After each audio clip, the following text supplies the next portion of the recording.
Hey everyone, so apparently the patch notes were actually released today, which I'm pretty sure no one was expecting. We did know about a patch. Again, I talked about it on my stream that they truly did intend to do a patch and then decided, no, we'll wait till after Katowice, which I don't necessarily agree with, but it is what it is. And they actually did keep their promise for this one. They have released the 5.0.9 PTR patch notes for StarCraft. Amazing. They can only ask for so much. It's okay. It's okay. They at least got this part right, Taradin, and then they just said that they're thanking the members of the group for the upcoming changes you see below. Various members of the community and tournament organizers, I'm pretty sure are just mostly pro gamers, actually. Not casters, but anyways. Let's go over the actual notes themselves, and then I'll dive a little deeper into the implications of what's going on. So first of all, shield battery, starting energy reduced from 100 to 50 outside of the Nexus field. So that same Nexus field that allows you to overcharge a shield battery, anything outside of that means that they don't start with as much energy. Dark Templars now have a 0.75 second attack delay after they blink. Void Rays have their build time increased from 37 seconds to 43. And the mineral cost from 200 to 250. Queens can no longer transfuse off of creep. Widow Mines reduce the effectiveness of drilling claws. Interesting way to put reducing the speed of drilling claws, but it is what it is. From 0.71 seconds to 1.07. The Lurker reducing the effectiveness of adaptive talons. Again, the speed burrow.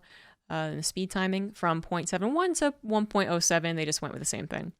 Nidus Worm, it gets increased starting creep by 1 unit in each direction around the worm once it spawns. So I've had time to think about this a little bit, talk to some people in Twitch chats as well, because Discord's down, and I do have, definitely have opinions on these things, but before I get into my opinions, let's actually kind of break down what they're probably intending to change to focus on with these patch notes. One, the shield battery, the starting energy reduced from 100 to 50. That is for the proxies. Almost guaranteed, right? That's the only thing I can really think of. Maybe it also does help a little bit when it comes to mass late game cannons and shield batteries out the wazoo around bases, but it's really about the proxies. So proxies are less impactful, specifically, no doubt, Stargate proxies. But yeah, that's probably a good change. I don't think anyone's upset about that. Dark Templars, the less than second attack delay, pretty sure it is 95% at the very least directed towards the planetary snipes in late game PvT. And to a tiny degree as well, I think it is already kind of nipping in the bud the potential widespread use amongst pros to attack, to blink the DTs behind an army and use it to both surround and deal massive damage to an army. Something you'd see a lot with the non-pro gamer stuff like my channel, but you wouldn't see so much in pro level games, except recently. Zest had been intentionally doing this, always having DT set up for that potential surround, basically more gambly force fields. And they do a lot of damage if they're successful. So I do think it's 95% planetary snipe, and then a little bit also going to address an issue that is not yet an issue, but could have been. Void Rays, do I need to explain what this is about? Stopping the mass Void Ray shenanigans, and it's not, an ingenious way of doing it. It's good old-fashioned number nerfs, but still, I think that it's something that everyone wants to see less of. So we're not talking about balance yet, just actual design. I think people, again, are going to enjoy this.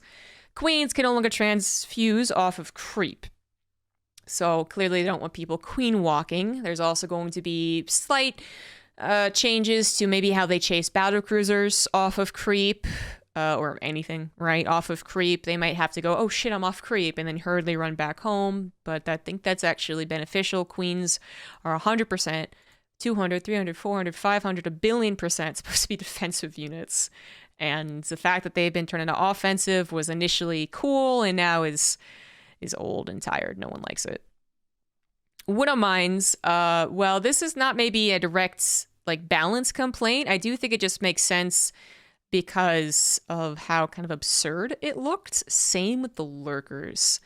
And the Nidus Worm is just a direct counter to the Queen.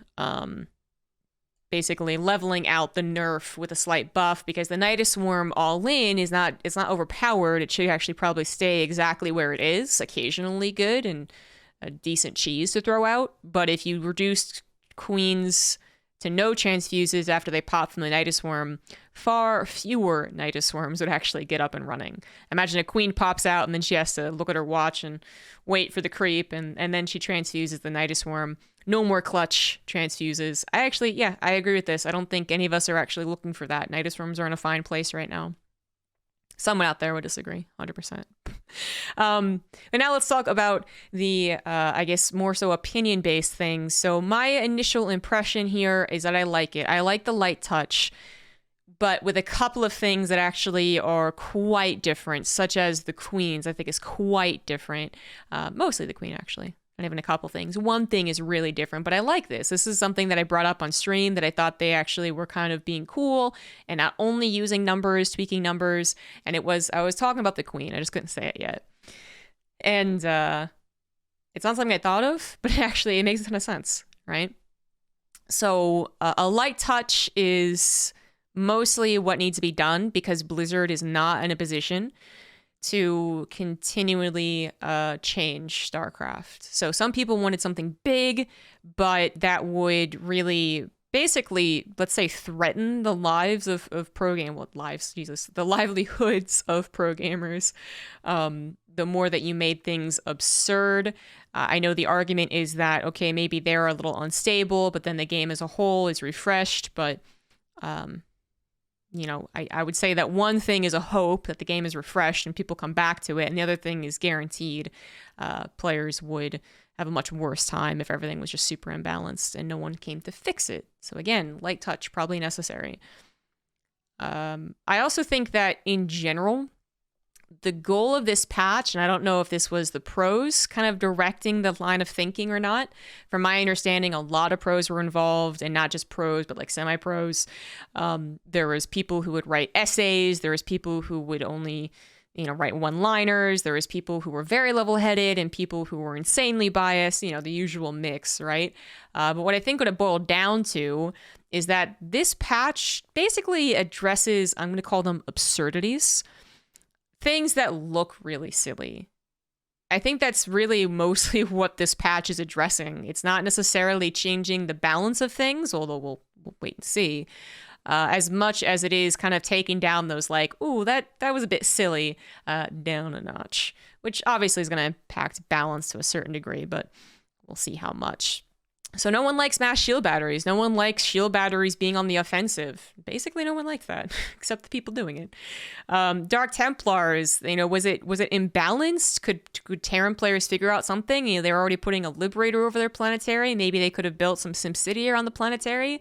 Probably, but I would definitely argue that the Dark Templar blinking instantly two swiping the planetary down and then being able to leave a lot of the time. I think at the end of the day, it looks silly. It wasn't always successful. And yes, if they lost, 5 DTs in the process, it was kind of an even trade as far as the minerals and gas costs. I think it was even more expensive for the DT player, but that's not accounting for the loss of income. And anyways, I still think it just looked silly. And this is someone who I love playing with DTs, but I do think that this needed something to be done. And this is a light touch that just kind of, I don't know, to me it makes sense. A little less than a second delay before they can swipe after doing an ability. I'm okay with that. Especially when they are such, they're not like Marines necessarily with like a high amount of fire rate or whatever, but when they attack, it's pretty damn brutal. So I think an attack delay makes a lot of sense.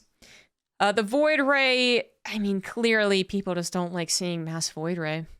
No balance complaints anywhere here. Just people don't like seeing it. Same with the Queen Walks. Seeing Queens, this defensive support unit, be offensive was initially clever, and then it got old really fast and people didn't like it. So I like these changes because I think it is basically directly changing what everyone is vocal about, very vocal about. And they're not wrong to be vocal about it. I don't think this is like the vocal minority issue or something like that. I think they just legitimately doesn't make it fun. Widow Mines and Lurkers aren't necessarily, I would say, one of those vocal problems that everyone brings up as a problem, especially if they're talking about pro games. When they're talking about their own games, and I think Widow Mine is like really high up there on the list of complaints. But I think this is effective twofold because, one, it does support some of the pro, I guess, complaints where like, okay, sometimes those Widow Mines, they're a little weird. It's like, boom, suddenly you're dead. People don't necessarily like that. Same with the Lurkers. Kind of silly to watch 16 Lurkers insta-burrow. No one really likes seeing that. But it also is, perhaps even more so, helping the people who don't have an instant reaction time. And I know StarCraft 2, there's a lot of talk about the actual design philosophy, and there's a lot of people who wish it was basically chess and it was not real time. They don't want to be tested on their reflexes. I do think that there is a proper middle ground, and reducing such powerful units like a Widowmine and a Lurker makes sense. They one-shot a few things, the Lurker numbers get really insane, and see them insta-burrow both of them to potentially change the game. The more we can reduce that, the better. Because StarCraft 2 is a fast game, it is a real-time game, but even though the speed of it creates often really intense, action-packed games, like a Terran versus Zerg, it also means that it's more punishing. So the Terran isn't paying attention, 12 Lurkers burrow on top, suddenly they're just basically dead, right? We do want to reduce that kind of as much as is possible without changing either the core of StarCraft 2 or changing the balance completely. So I'm a fan of these. And the Nidus Swarm, again, I'm not even really going to touch on because the Nidus Swarm is just kind of directly correlated with the Queen transfuse off creep. So I think that covers all my opinions. I like it, and I don't think there'll be massive balance implications. Or even massive, like, game design changes, Like, StarCraft, Legacy of the Void, when it increased workers, that was a massive change in the pace of the game. Like, I'm nowhere close to that. And I think I prefer this because, honestly, Legacy of the Void is still giving us some of the highest quality games, evidence at Katowice, but has a couple of things that have the, let's say, mass casual fan base kind of smacking their head about and saying, is that what this is? I'm outie.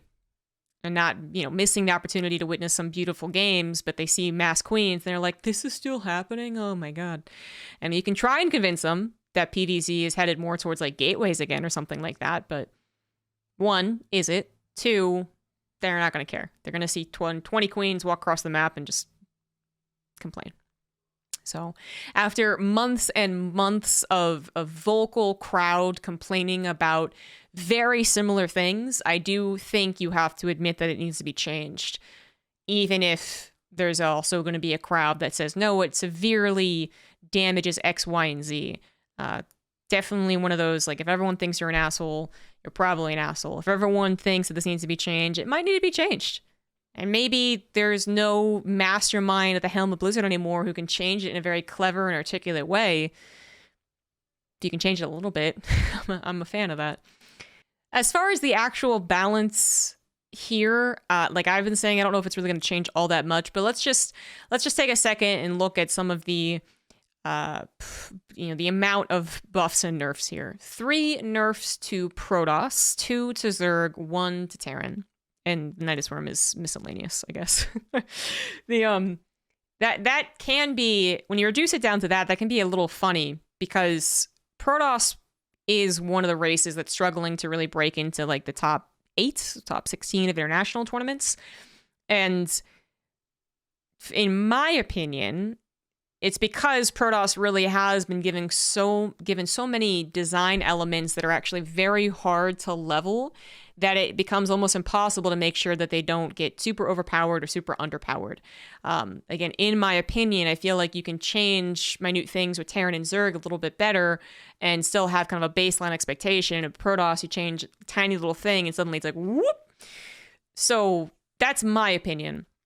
Is actually how the race was designed, which is, you know, whole videos and videos on why I would believe that. But at the end of the day, the truth is the Protoss are struggling towards the top end of the tournaments, but are actually plentiful in the mid-level of tournaments. So nerfing them can seem like, really? Is that what we need to be done? But I gotta be honest, and I do consider myself basically 50-50 Protoss and Terran, because that's what I play on the stream. I do think that Protoss had the most kind of absurd things. Like, I look at these changes, and again, I think they were the most outspoken. Maybe a little less the Dark Templar, but still. Shield batteries and Void Rays. They're just, the people just don't like seeing it. So I think that they had to be addressed, even though it makes it total 3 nerfs for a race that barely made its way into the round of 12 of Katowice. Not that one tournament is truly indicative, blah, blah, blah, blah, blah. But I think it needed to be done. I guess I can just leave it there. I know that the Protoss players are going to be throwing this around probably the same way that I threw around Legacy of the Void release, or it was nothing but buffs, but it is what it is. It's not gonna maybe feel so great, but I really do think that these things needed to be changed and or nerfed. Do the Zergs and Terrans also need more nerfs? Maybe. Probably. We'll see what happens, but we gotta wait for the actual like PTR tournaments to happen, for this to actually be implemented into ladder and see how it looks. But surface level, basically, I think it addresses some of the really crazy things about StarCraft right now. A lot of the things that people are absolutely complaining about for a long time as well. And is a lighter touch that basically we just need to accept in StarCraft, because there's no one at Blizzard is going to be looking at this through a microscope and saying, when do we change? Like, just even about the Queen no longer transfuse off of creep thing, I'm worried that they're basically just going to put like a little aura around the Queen to say like, look, she can't transfuse, where usually for Blizzard standards, they'd really make sure that it is a very visible element when things don't quite line up with what you expect. So you've expected the Queens to be able to transfuse anywhere. You need something that very drastically is obvious that they can't do that anymore. And I think old Blizzard would probably spend a lot of time figuring out how it looks nice. Current Blizzard, yeah, might just make a yellow border around the Queen. Who knows? But we just can't expect all that much input, actual changes from StarCraft. But I like what's actually included here. I'm glad we finally got a change. Hopefully this does reduce some of the more obnoxious, outspoken people about these units issues, and we'll see if everyone enjoys StarCraft 2 even more after the patch is actually implemented. What do you guys think? Comments and questions down below. Definitely happy to talk about some of these things in more detail and hear other people's opinions. So just let me know. And I'll see you guys later for more StarCraft videos. Bye.